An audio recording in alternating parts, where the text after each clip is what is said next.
Assalamualaikum warahmatullahi wabarakatuh. Baiklah, kami dari kelompok 1 akan mempresentasikan materi kami yaitu tentang gender dan kesehatan.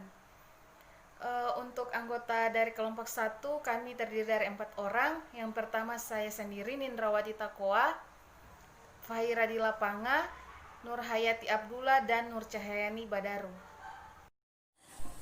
Baiklah, langsung saja kita ke materinya, yaitu yang pertama pengertian kesehatan reproduksi, gender, dan seksualitas.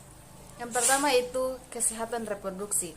Kesehatan reproduksi adalah suatu keadaan kesejahteraan fisik, mental, dan sosial yang utuh, bukan bebas dari penyakit atau kecacatan, dalam segala aspek yang berhubungan dengan sistem reproduksi, fungsi, serta prosesnya. Kemudian gender adalah pandangan masyarakat tentang perbedaan peran, fungsi, dan tanggung jawab antara laki-laki dan perempuan yang merupakan hasil konstruksi sosial budaya dan dapat berubah sesuai dengan perkembangan zaman. Kemudian seksualitas adalah perbedaan jenis kelamin yang ditentukan secara biologis, yakni alat kelamin laki-laki atau penis dan alat kelamin wanita atau vagina.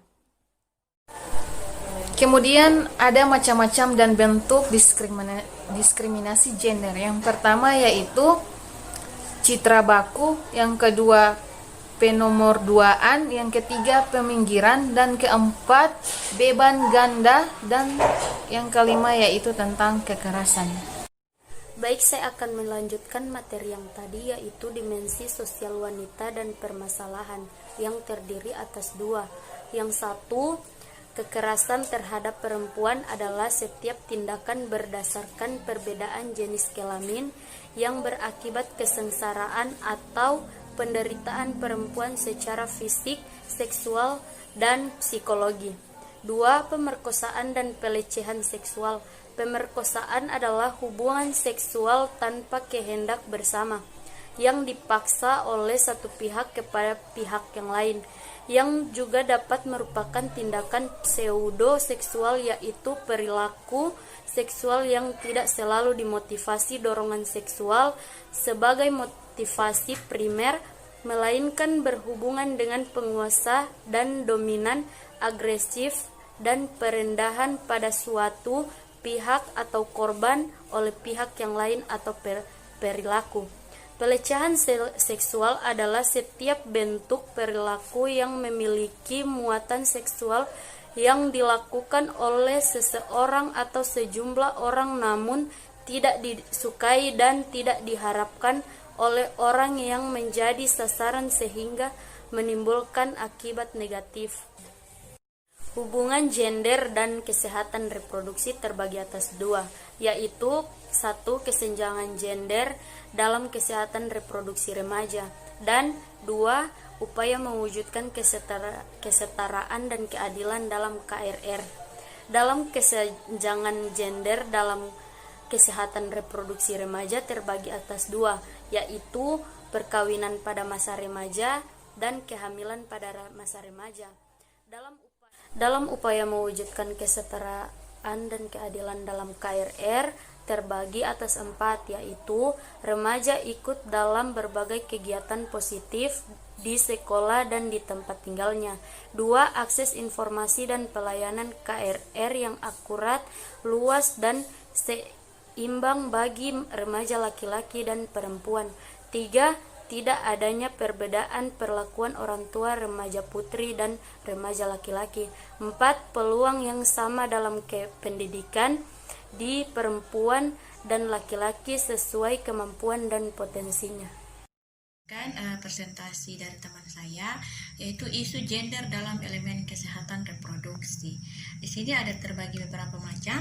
Yang pertama, kesehatan ibu bayi, safe motherhood.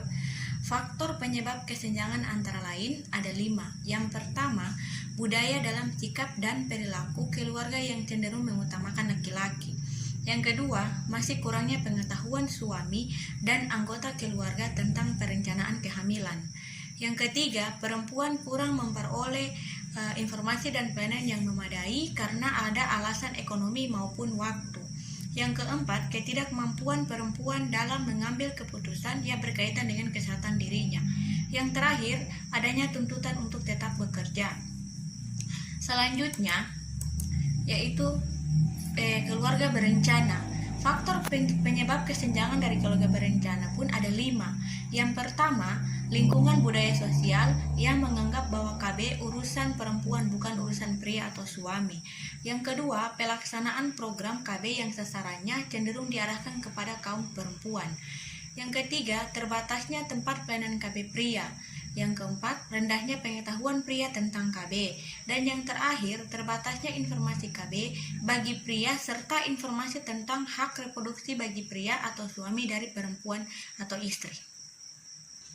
Saya akan melanjutkan materi tadi, yaitu yang nomor 3, yaitu kesehatan reproduksi remaja.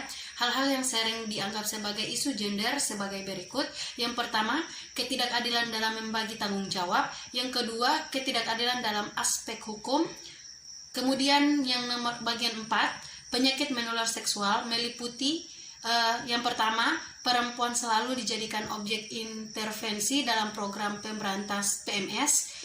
Yang kedua, setiap upaya mengurangi praktik prostitusi. Yang ketiga, adanya kecenderungan kelompok masyarakat yang memperbolehkan suami melakukan apa saja. Yang terakhir yaitu suami atau pria sering tidak mau disalahkan. Kemudian kebijakan kesehatan dalam kesenjangan gender. Yang pertama, peningkatan kondisi kesehatan perempuan dan peningkatan kesempatan kerja. Yang kedua, pendekatan target pada program KB harus disertai dengan adanya tenaga dan peralatan medis yang cukup. Yang ketiga, peningkatan partisipasi laki-laki dalam menurunkan angka kelahiran. Yang keempat, penyadaran akan kesetaraan dalam menentukan hubungan seksual dengan laki-laki. Yang kelima, penyuluhan tentang jenis, guna, dan resiko penggunaan alat kontrasepsi. Yang terakhir yaitu pendidikan seks remaja perempuan dan laki-laki. Baiklah, itulah hasil presentasi dari kami kelompok 1. Lebih dan kurangnya kami mohon maaf. Wabillahi taufiq wal hidayah. Assalamualaikum warahmatullahi wabarakatuh.